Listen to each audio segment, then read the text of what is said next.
Hi, it's Claw here.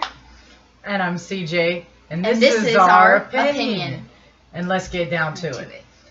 So this time we decided we were going to go ahead and cover things along the lines of, should your parent be your friend, or should they be your parents?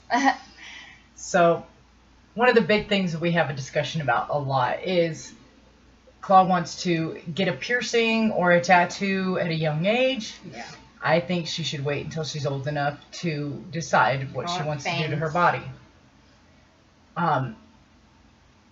This is kind of a controversial subject for most parents and children, because children believe that they are old enough to decide what they do with their body. However, parents are still legally responsible for them until they hit 18. So at what age should a child be able to make certain decisions that could affect them for the rest of their lives? So what do you think about the subject? I think that once you become a teenager, like probably not 13 or 14, but you're...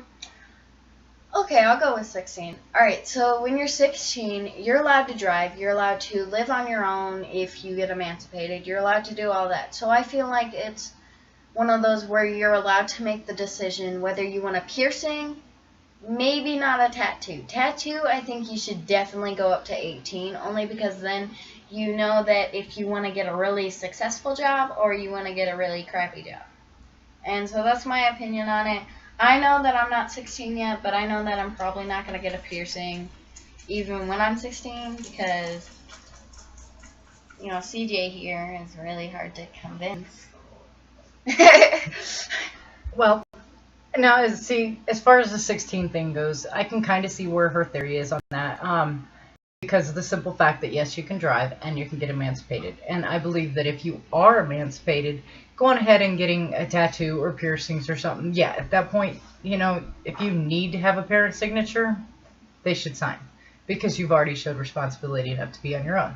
However, if you're still living at home with your parents, you don't have a job, you're just kind of sponging off of your parents at that point and not going to school, you're not taking care of your responsibilities, then no, you should not get a piercing. As far as tattoos go, I truly think that you should be much older, because of the simple fact that that can alter and change throughout your life as your body changes. Mine is personally on my arm, and I didn't get that until I was in my 30s, so I don't think it's going to change that much. However, getting one on your back or your stomach, or even your breast or something, that would be like everything hurt? Moves or something. It's like a bunch of needles like stabbing you, like on your chest. Well, I mean, it's already a sensitive place, and you're just gonna stab needles with ink. Well, it's one of those things that, honestly, like, say for instance, you get a tattoo or even a piercing around your stomach area, and then you're female, so you get pregnant and you have children. Well, something that once started out looking like, say for instance, Justin Bieber or the Twilight guy, I can't remember his name right now. It'd actually be really hilarious, because you your get their arm face gets fatter, because your arms and stuff get fatter. So like having Justin Bieber on there, like if Justin Bieber went on like a huge eating thing, it'd be like it would honestly be like watching the person that you originally wanted to have on your body being altered to look like they completely become somebody totally different. Leonardo DiCaprio back in the day when he was super hot in Titanic, compared to Leonardo DiCaprio now, I don't know if you'd really want to have that like emblazoned on your body. That would be kind of goofy. However, going with something like something simple like a star, yes, that can be altered to look more like a shooting star or a seriously bad tattoo. You know, so I think, you know, you should really wait to get a tattoo until you're older and you're actually 100% sure that's what you want to have on your body. Yeah. My tattoo was for my mom when she passed away. So that's why I got that. My other arm, I will get one for my dad when he passes. And as far as I'm concerned, that is it for tattoos. Talk about your Oh, my tongue piercing? Oh no, I took that out, honey, recently because I'd actually chipped 4 teeth, broken 3, and I mean, granted, I had also gotten that when I was much older. A friend of mine did it for me, and she did an awesome job. You could not tell I had a tongue piercing because I could still talk normal. However, like I said, it did do a lot of damage to my teeth. So, I mean, that's something you have to be ready to deal with. And I don't think a lot of times kids realize exactly the kind of damage it can do. So, any other opinions as far as decisions children should make at young ages?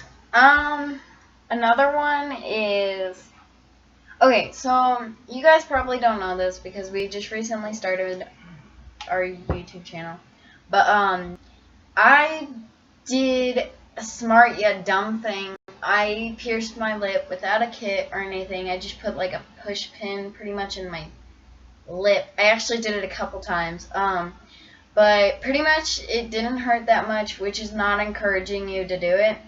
But the only reason I call it a smart thing is because before I did it, I actually did the research. I was like, okay, so where is it worse to pierce? What could like lead to if that piercing goes horribly wrong? Like all the different things about it. Because like tongue piercing, you could hit a vein down there and you could bleed out to death.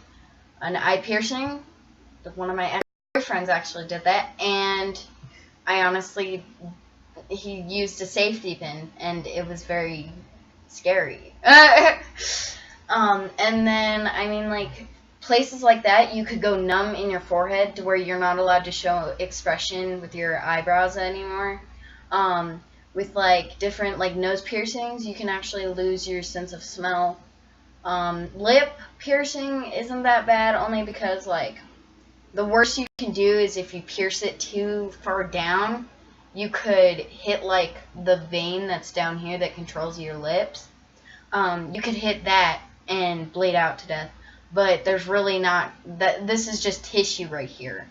So it's not really that bad as if you would get, like, a nose piercing or a tongue piercing or a belly button piercing, because that even is, like, you're pretty much taking However, we are going to state, again, this is not wise to do without a professional doing it for you. I mean, I did it, and I did it fine, but that's because I did the research, and I also, I mean, I'm not going to tell you guys that I wasn't afraid when I stabbed myself with a needle in my face, because I was just thinking at the time, I really want fangs, and my mom won't ever give them to me, and so I stabbed my face.